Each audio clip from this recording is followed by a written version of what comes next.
تا حشر اس لیے بھی ضرورت علی کی ہے، نافذ جہاں بھر پہ ولایت علی کی ہے۔ تا حشر اس لیے بھی ضرورت علی کی ہے، نافذ جہاں بھر پہ ولایت علی کی ہے۔ اور اس واسطے بھی زندگی مشکل نہیں رہی، اس واسطے بھی زندگی مشکل نہ رہی، ہوش و حواس پر حکومت علی کی ہے، ہوش و حواس پر حکومت علی کی ہے۔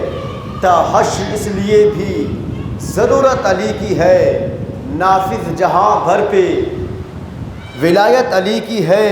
اور ڈھونڈو جو کائنات میں لے کر چراغ تم، ڈھونڈو جو کائنات میں لے کر چراغ تم، ایسی کہاں ملے جو بلاغت علی کی ہے، ایسی کہاں ملے جو بلاغت علی کی ہے۔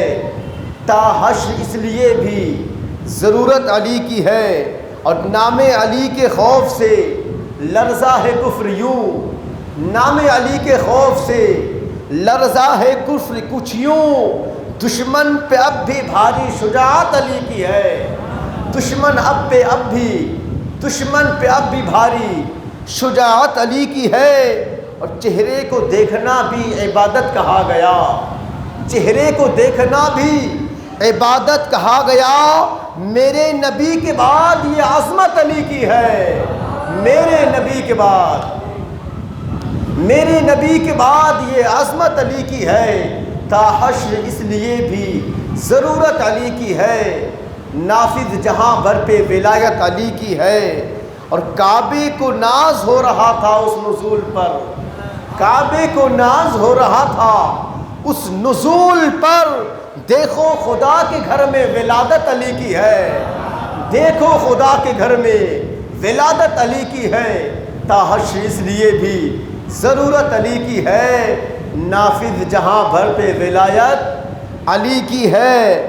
اور دوزخ کی آگ چھو سکے گی ڈر نہیں مجھے، دوزخ کی آگ چھو سکے گی ڈر نہیں مجھے، تیرے ایاز دل میں محبت علی کی ہے، تیرے ایاز دل میں محبت علی کی ہے۔ تا حشر اس لیے بھی ضرورت علی کی ہے، نافذ جہاں بھر پہ ولایت علی کی ہے۔ درود پاک پیش کر لے، اللہم صلی علی سیدنا مولانا محمد وعلی آل سیدنا محمد وبارک وسلم، صلاۃ و سلام علیک یا رسول اللہ صلی اللہ تعالی علیہ وسلم۔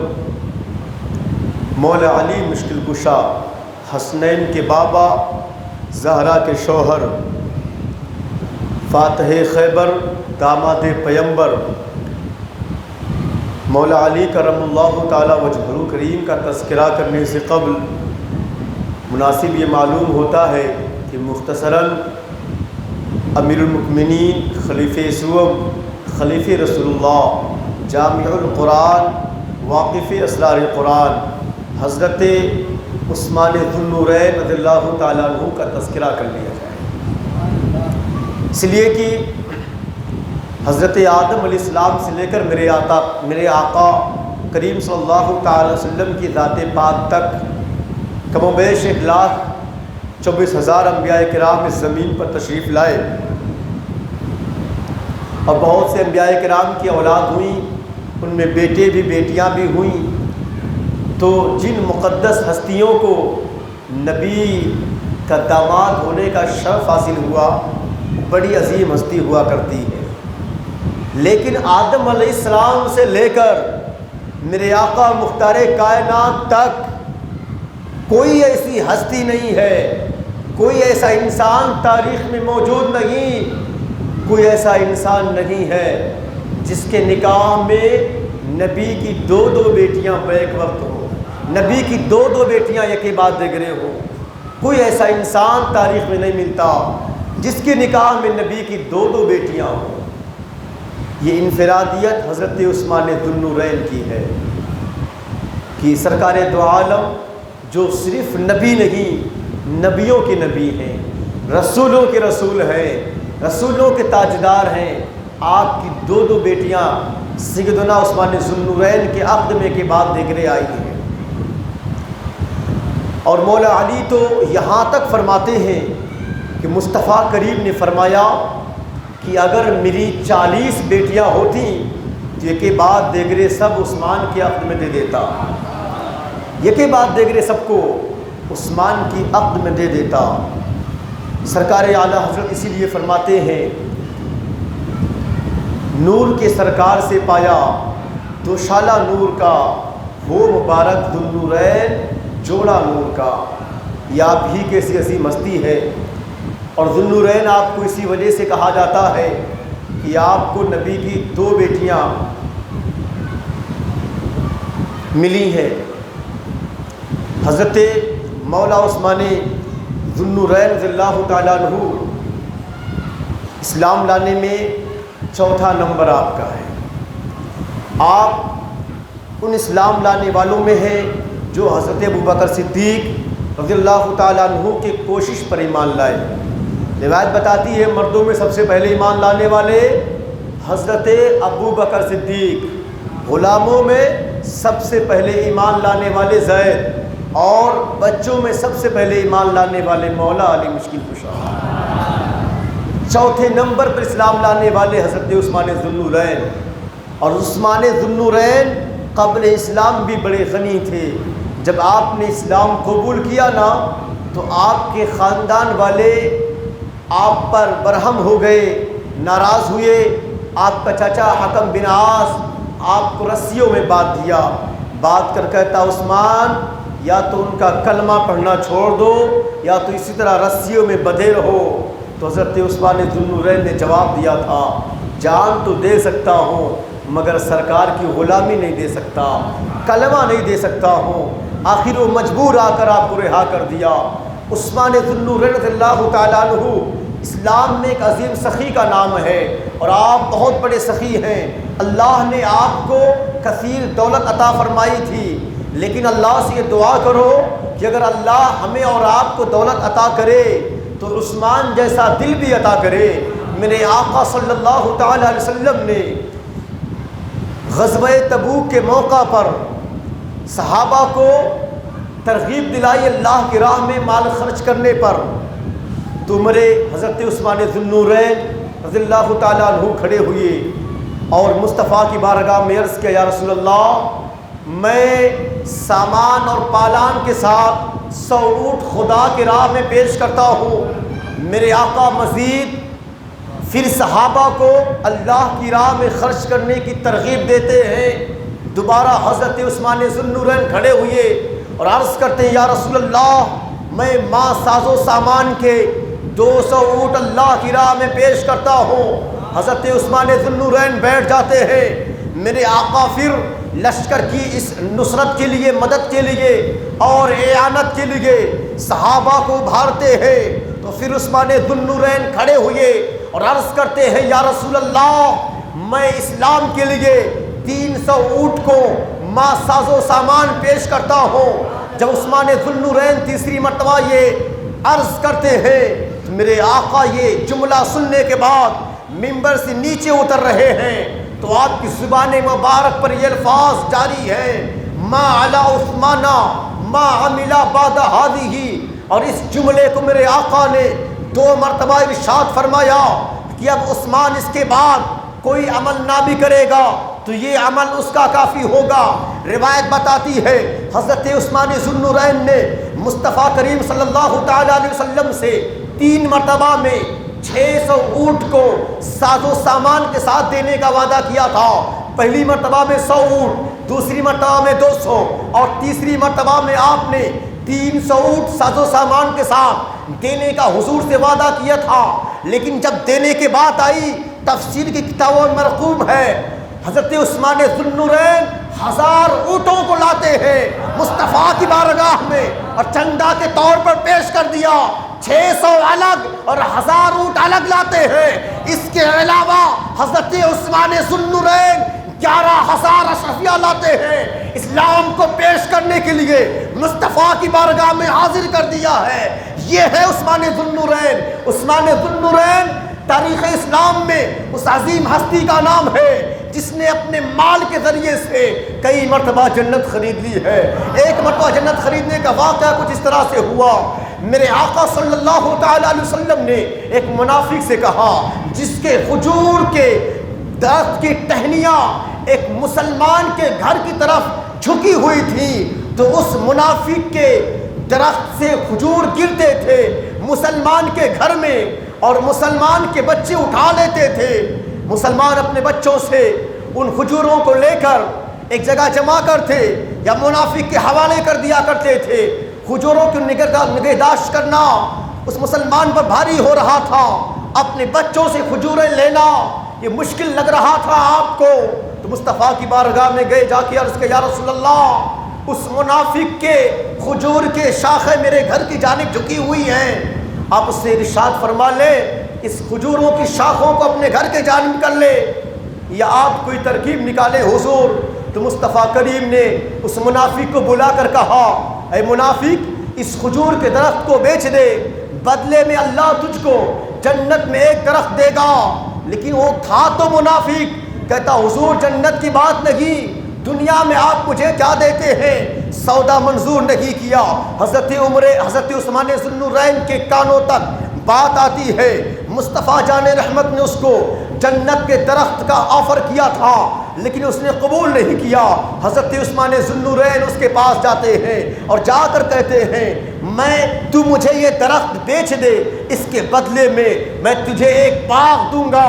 منافق کہتا ہے سودا منظور ہے. حضرت عثمان ذو النورین نے ایک درخت خریدنے کے لیے سارا باغ دے دیا ہے اور خریدنے کے بعد مصطفیٰ کریم کی بارگاہ میں حاضر ہوتے ہیں اور عرض کیا یا رسول اللہ آپ نے جو منافق سے سودا فرمایا تھا آپ نے ارشاد فرمایا تھا اے منافق اس درخت کو جنت کے درخت کے بدلے میں بیچ دے. حضور اگر میں وہ درخت خرید لوں تو کیا یہ خوشخبری میرے لیے بھی ہے؟ حضور نے فرمایا ہاں. مصطفیٰ کریم نے فرمایا, مصطفیٰ کریم سے عثمان ذو النورین عرض کرتے ہیں یا رسول اللہ آپ کے اس غلام نے اس درخت کو خرید لیا ہے اور خرید کر اس مسلمان کو وقف کر دیا ہے. یہ ہے عثمان ذو النورین, آپ کی شان اتنی عظیم ہے. روایت بتاتی ہے مصطفیٰ کریم صلی اللہ تعالیٰ علیہ وسلم کسی باغ میں آرام فرما تھے, آپ کے ساتھ آپ کے مشہور صحابی حضرت ابو موسیٰ اشعری بھی تشریف فرما تھے.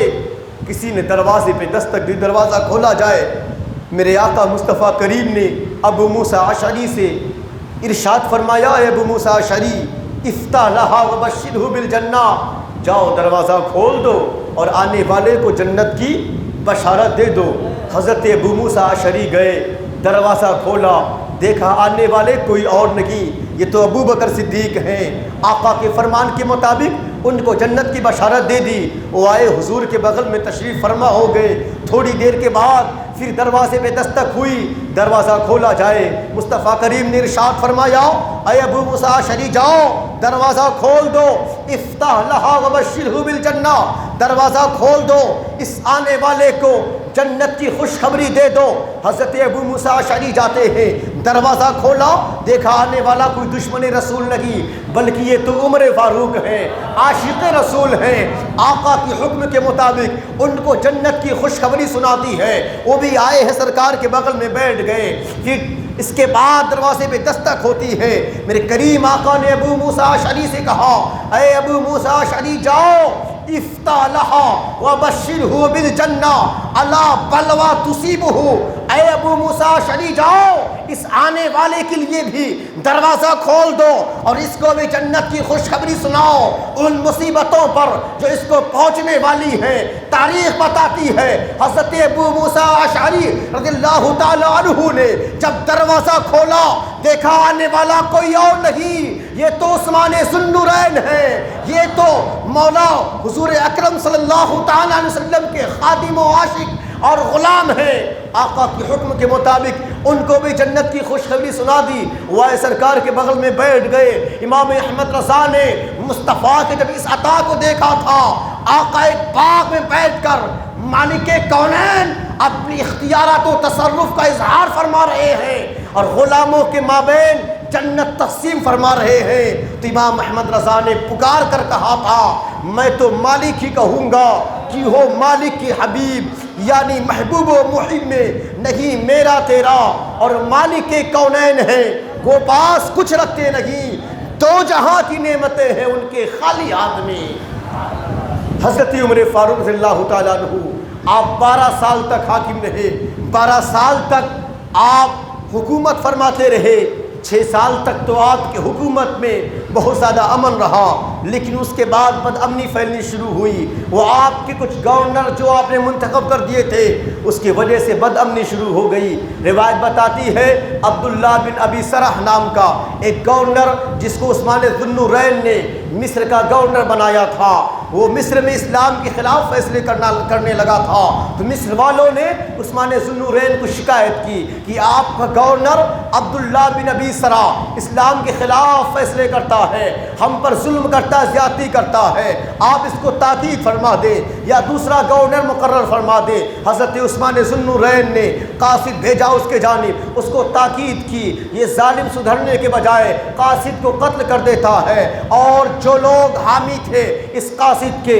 سب کو قتل کر دیتا ہے۔ اب تو اور ظلم و زیادتی کرنے لگا۔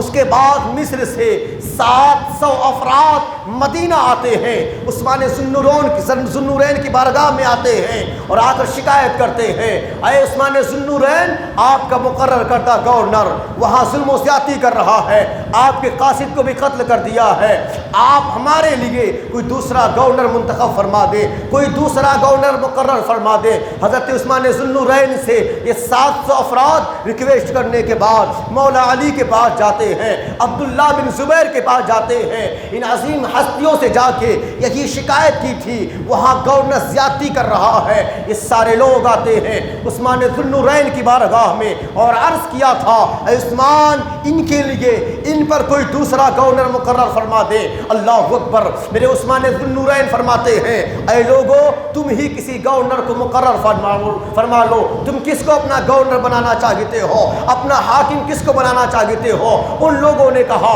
محمد بن ابو بکر کو ہم اپنا گورنر بنانا چاہتے ہیں۔ تو عثمان ذو النورین نے خط لکھا کہ اب آج سے نئے گورنر حضرت محمد بن ابو بکر ہو گے، عبداللہ بن سرح کو معزول کیا جاتا ہے۔ جب یہ لوگ اس خوشخبری کے ساتھ اور محمد بن ابو بکر کو لے کے مصر کے جانب جا رہے تھے، ایک قاصد دوڑتا ہوا مصر کے جانب جاتا ہوا دکھائی دیا۔ ان ہستیوں کو، محمد بن ابو بکر کو اور ان 700 افراد کو ایسا لگ رہا تھا یہ قاصد کسی کا غلام ہے، بھاگا بھاگا جا رہا ہے۔ ان ہستیوں نے اس کو پکڑا اور پوچھا، تم کس کے غلام ہو، کہاں جا رہے ہو؟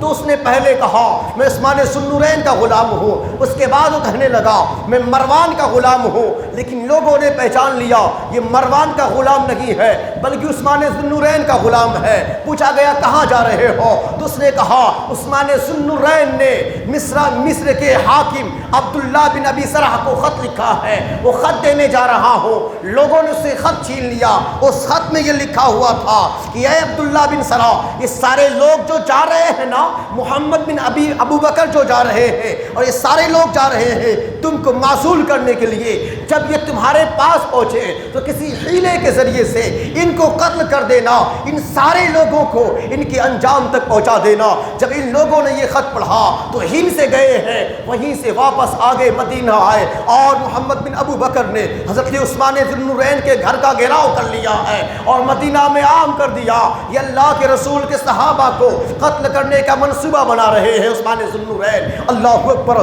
یہ بات مولا علی تک پہنچی ہے۔ مولا علی اس غلام کے ساتھ عثمان ذو النورین کی بارگاہ میں جاتے ہیں اور عرض کرتے ہیں، اے عثمان ذو النورین، اے عثمان ذو النورین، آپ نے اللہ کے رسول کے صحابہ کو قتل کرنے کا فرمان کیسے جاری کر دیا؟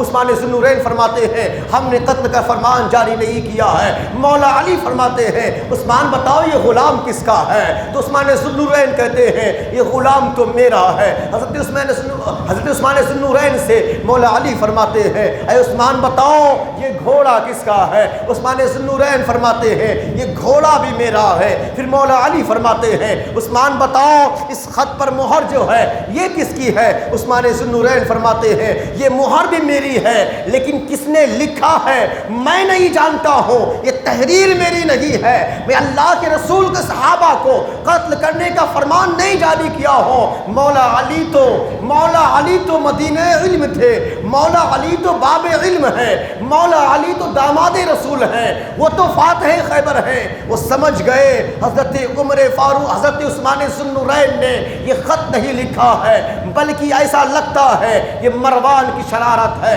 مروان نے خلیفہ رسول عثمان ذو النورین کی طرف سے یہ خط لکھ دیا ہے اور عثمان ذو النورین کا مہر بھی لگا دیا ہے۔ تو مولا علی اور دیگر صحابہ نے عثمان ذو النورین سے ریکویسٹ کیا اے عثمان مروان کو میرے حوالے کر دو، اس لیے یہ خط اسی نے لکھا ہے، یہ تفرقہ ڈالنے کی فتنہ پھیلانے کی کوشش اسی نے کی ہے۔ حضرت عثمان ذو النورین فرماتے ہیں یقین تو نہیں ہے نا کہ اسی نے لکھی ہے، ہم آپ لوگوں کے حوالے مروان کو نہیں کر سکتے، اس لیے اگر ہم حوالے کر دیں گے تم لوگ اس کے ساتھ زیادتی کرو گے، جبکہ یقین کے ساتھ معلوم نہیں ہے خط کس نے لکھا ہے۔ حضرت عثمان نے ان مقدس صحابہ کے حوالے مروان کو نہیں کیا، یہ لوگ واپس آ گئے۔ محمد بن ابو بکر گھیراؤ کیے ہوئے تھے، گھیراؤ میں سختی کر دیتے ہیں۔ مولا علی رضی اللہ تعالی عنہ کے پاس حضرت عثمان ذو النورین خط بھیجتے ہیں کہ اے مولا علی میں پیاسا ہوں، پانی نہیں گھر میں ہے، میں پیاس محسوس کر رہا ہوں، آپ پانی بھیجوا دیجئے۔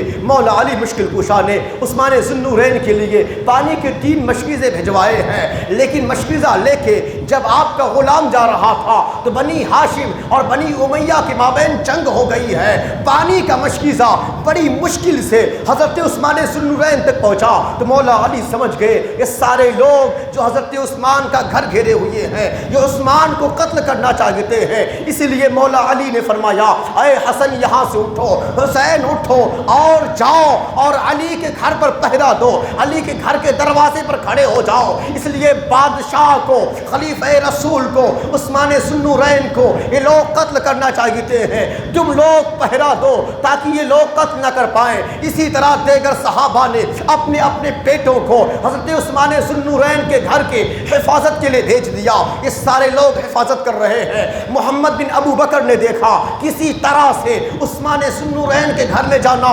ممکن نظر نہیں آتا ہے، معلوم نہیں ہوتا ہے ہم کسی زاویے سے کسی طریقے سے عثمان ذو النورین کے گھر میں گھس گئے اور ان کو قتل کر پائیں گے، ایسا کوئی طریقہ نہیں۔ جب ان کو مل رہا تھا ان کو کوئی طریقہ دکھ نہیں رہا تھا تو کیا کیا محمد بن ابو بکر نے دور ہی سے تلواریں اور تیر سے حملہ کرنا شروع کر دیا، تیر چلانا شروع کر دیا۔ اتفاق سے وہ تیر حضرت حسنین کریمین کو بھی لگے ہیں اور دیگر صحابہ کے شہزادوں کو بھی لگے۔ تو جب محمد بن ابو بکر نے دیکھا اب تو تیر حسنین کریمین کو لگ گئے ہیں، اگر ان کے گھر والوں کو اور ہاشمیوں کو قریشیوں کو خبر ہوئی اس کی تو ہم پر حملہ کر دیں گے، پھر ہمارا منصوبہ جو عثمان کو قتل کرنے کا ہے یہ ادھورا رہ جائے گا۔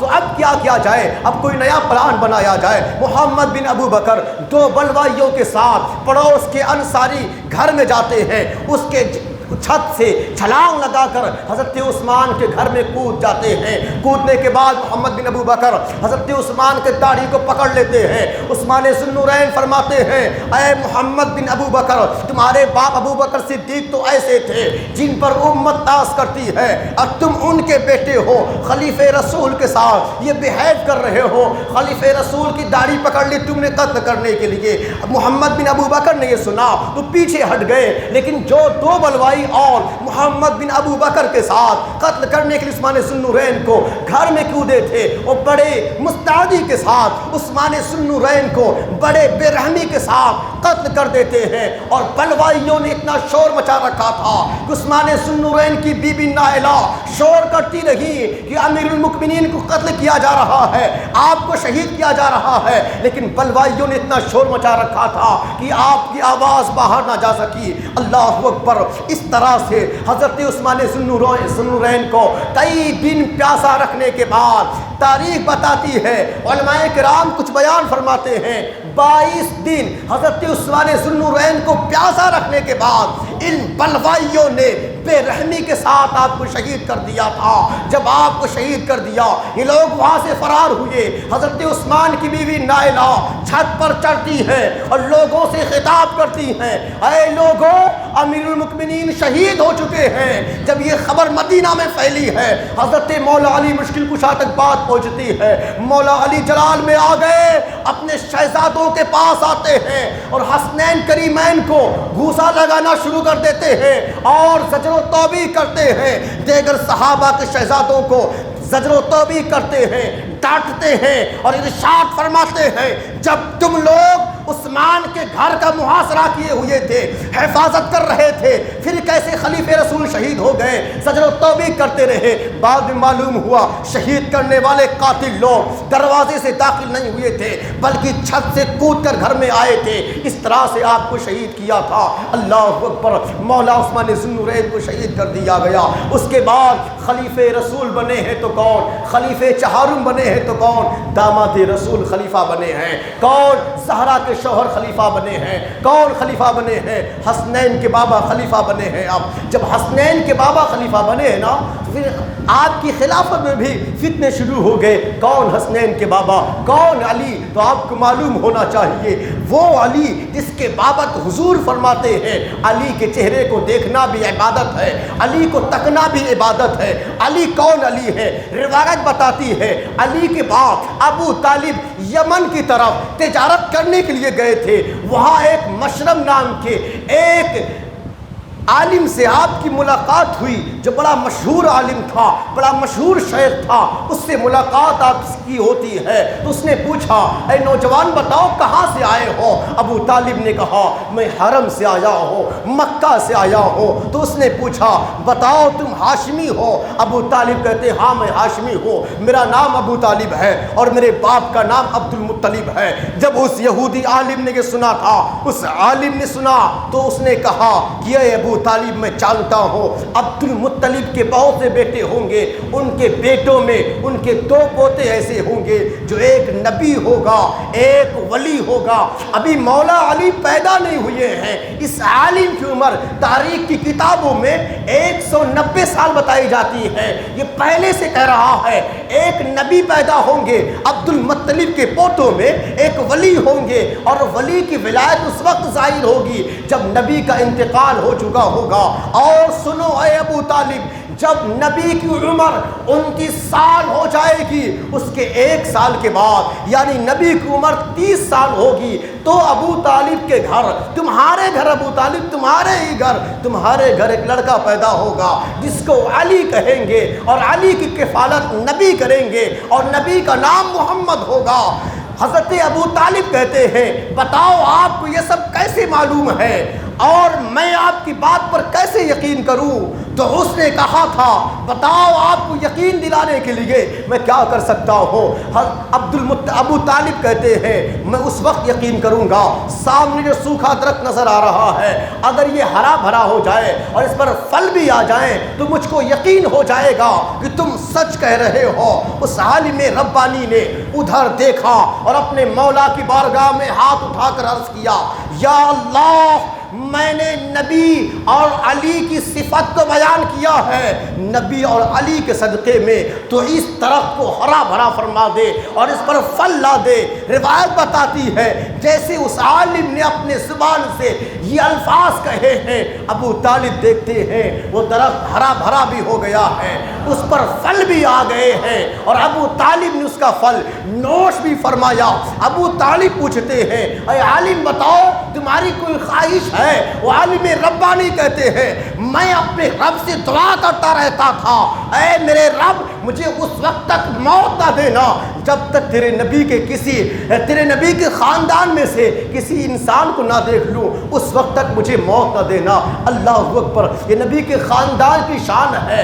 جو نبی کے خاندان کی شان کی عظمت کو جانتے ہیں برسوں سے دعا کر رہے ہیں مولا اس وقت تک موت نہ دینا جب تک نبی کے خاندان کے کسی فرد کو نہ دیکھ لوں۔ حضرت ابو طالب نے، جناب ابو طالب نے جب یہ سنا وہاں سے پلٹے، ذرا دیکھوں گھر میں کیا منظر ہے، کیا کیفیت ہے، مجھے تو معلوم نہیں ہے کہ میری بیوی فاطمہ بنت اسد کو حمل ہے، میرا بچہ پیدا ہونے والا ہے، ابھی اس کے بارے مجھے کچھ علم نہیں ہے۔ جناب ابو طالب وہاں سے پلٹتے ہیں، گھر آیا، بیوی ابھی بیوی سے کچھ کلام کرتے، گھر میں داخل ہوئے تھے، بیوی سے باتیں نہیں کی کہ بیوی کہتی ہیں، فاطمہ بنت اسد کہتی ہیں، اے میرے شوہر نامدار ابو طالب مبارک ہو، مبارک ہو، آپ کا شہزادہ آنے والا ہے۔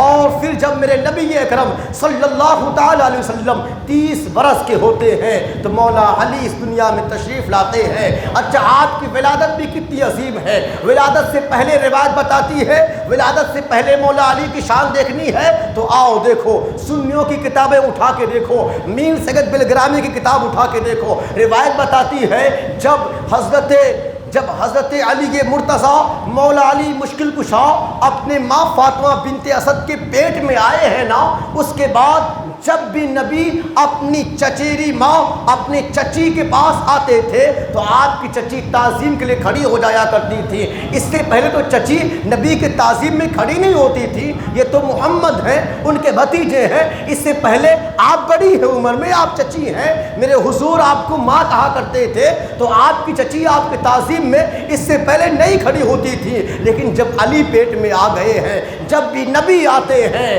آپ کی چچی آپ کے تعظیم میں، آپ کے احترام میں کھڑی ہو جاتی ہیں۔ حضور فرماتے ہیں، چچی آپ میرے ماں جیسی ہو، آپ میرے لیے مت کھڑی ہوا کرو۔ تو آپ کے چچی نے کہا تھا، اے محمد میں کھڑی نہیں ہونا چاہتی ہوں، تو بھی میرے پیٹ میں جو بچہ ہے نا وہ قوت ضرب سے قوت لگاتا ہے، مجھ کو کھڑا ہونا، مجھ کو کھڑی ہونا پڑتا ہے۔ اللہ اکبر،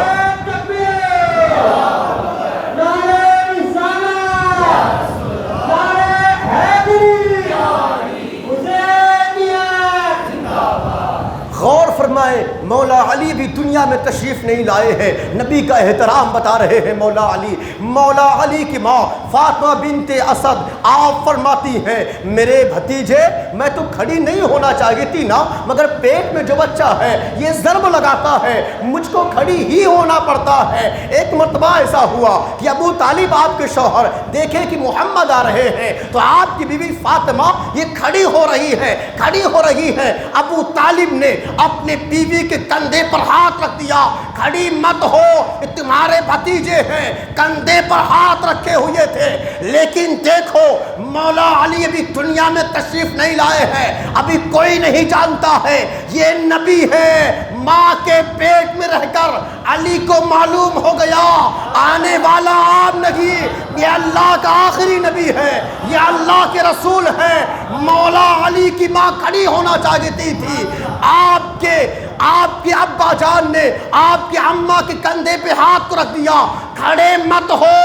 اور ماں ڈیلیوری کے وقت میں جب بیٹا پیٹ میں ہوتا ہے، ماں اس وقت کمزور ہوا کرتی ہے، کمزوری فیل کیا کرتی ہے۔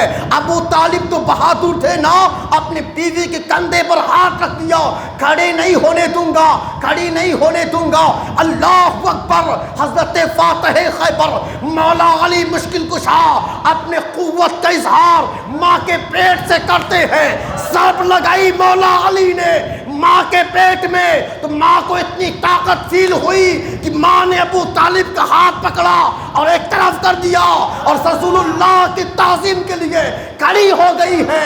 خود فرماتی ہے، میں تو چاہتی ہوں کھڑی نہ ہو، اس لیے آپ میرے بھتیجے ہیں، مگر پیٹ میں میرے جو بچہ ہے یہ ضرب لگا کر مجھ کو کھڑا کر دیا کرتا ہے۔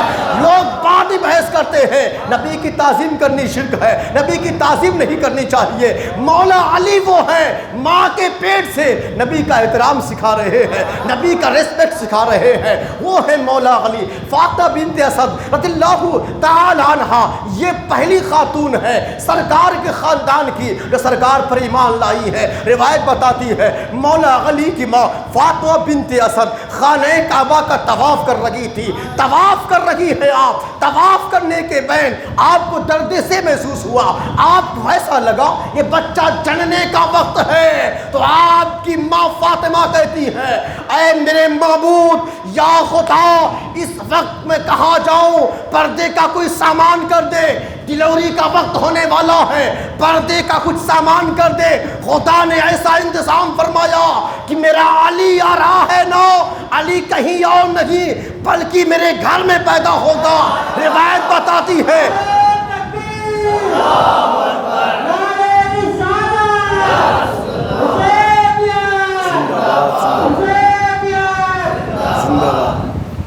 روایت بتاتی ہے جب آپ کی ماں مولا علی کی ماں اپنے مولا سے کہتی ہے یا اللہ کچھ پردے کا انتظام فرما دے, مولا علی اپنے پیٹ ہی سے کعبہ کے جانب اپنا رخ کرتے ہیں. تاریخ بتاتی ہے کعبہ کی دیوار شک ہو جاتی ہے, آپ کی ماں وہاں جاتی ہے اور مولا علی کی ولادت خانہ کعبہ میں ہوتی ہے.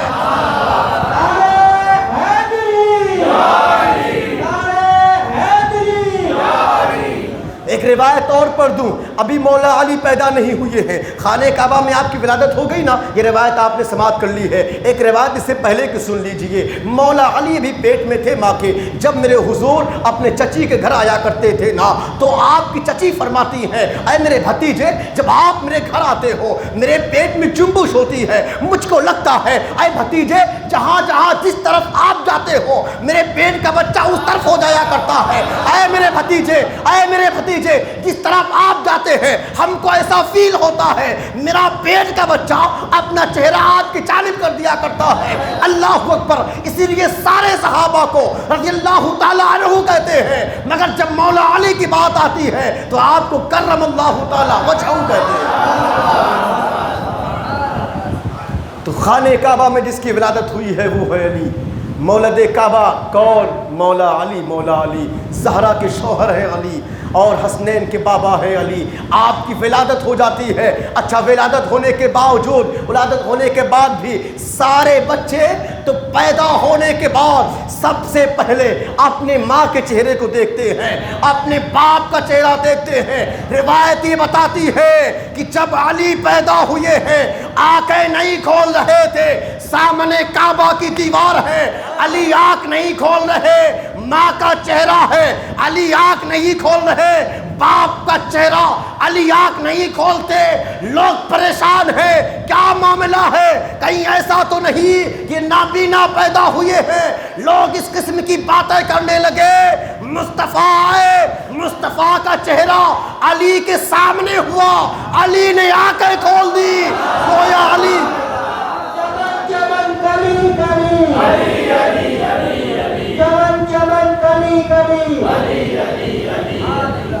گویا علی بتانا چاہتے تھے اے لوگوں میں بچہ ہوں مگر یہ تم کو سبق دے رہا ہوں میرا حضور سے, میرے نبی سے جن پر میں بعد میں ایمان لاؤں گا, ان سے میرا عشق ایسا ہے میں آنکھ کھولوں گا تو سب سے پہلے ان کا چہرہ دیکھوں گا, پہلے ان کے چہرے جہاں, ان کے جلوے جہاں آرا کا دیدار کروں گا, پہلے ان کے جلوے جہاں آرا کو دیکھوں گا. اور آپ ایک روایت اور سماعت کر لیجئے, سارے بچے جو پیدا ہوتے ہیں نا ماں کا دودھ پیا کرتے ہیں, پیدا ہونے کے بعد سب سے پہلے ماں کا دودھ پیتے ہیں, لیکن علی اس بچے کا نام ہے. پیدا ہوئے میرے حضور کے چہرے کو دیکھا تو آنکھیں کھولی ہیں اور پھر میرے حضور نے اپنا لعاب دہن علی کے منہ میں ڈالا ہے. اور آپ سماعت کریں مولا علی ماں کی چھاتی کو اپنے منہ میں نہیں لیتے ہیں, میرے حضور اپنی زبان مبارک کو مولا علی کے منہ میں ڈال دیتے ہیں. مولا علی مصطفیٰ کی زبان چوس رہے ہیں. روایت یہاں تک بتاتی ہے کئی دنوں تک مولا علی ماں کا دودھ نہیں پیتے, حضور آتے ہیں اپنی زبان پلاتے ہیں, اپنی زبان چساتے ہیں. جس کو حضور نے اپنی زبان چسا کر پالا اور بڑا کیا ہو